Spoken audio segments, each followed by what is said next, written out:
Our company started in 1974.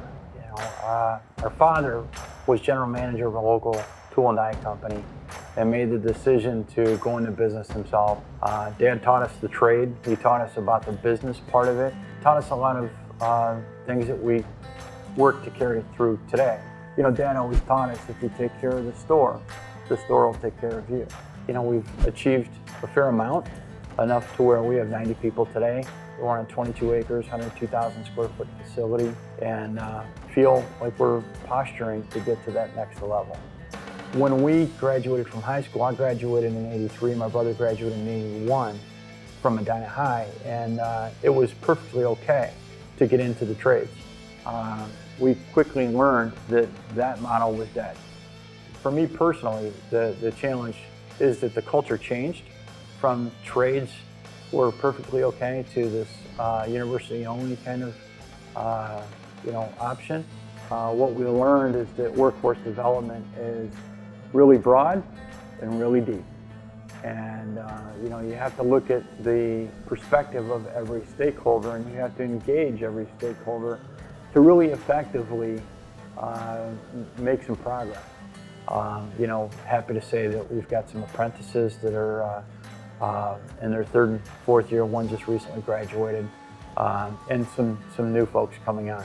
And it's pretty cool. We have a young man who just graduated as a tool and die maker, and he's got a cool car. He's making a lot of money, and he recently got married, and he bought a house. And he comes to work every day, and he loves doing what he's doing, and I feel like he's committed to our company.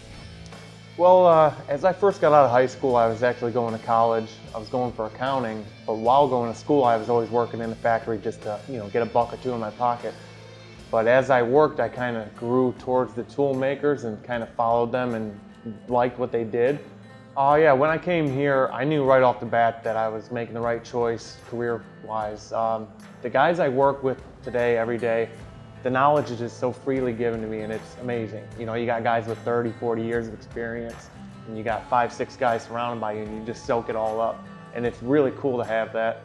And the schooling, they're paying for my school, they put me through it, and that's, what more can you ask for? That's amazing. This path that we're on to continue working with folks through apprenticeships, through stackable certificates, through just seminars and different tools like Metalform EDU and different online training options. It's a good way for us to kind of fill in the gaps that we need to fill in to achieve the needs of the company. Yeah, I'm incredibly proud of what I do. Day in and day out, it feels good to come in, put in a good hard day's work, and go home and feel like you really accomplished something. Yes, I'm proud to be a manufacturer in Northeast Ohio. We have a lot of advantages here. A lot of people working together to advance workforce and make the connections that so desperately need to be made for us to improve manufacturing in our region.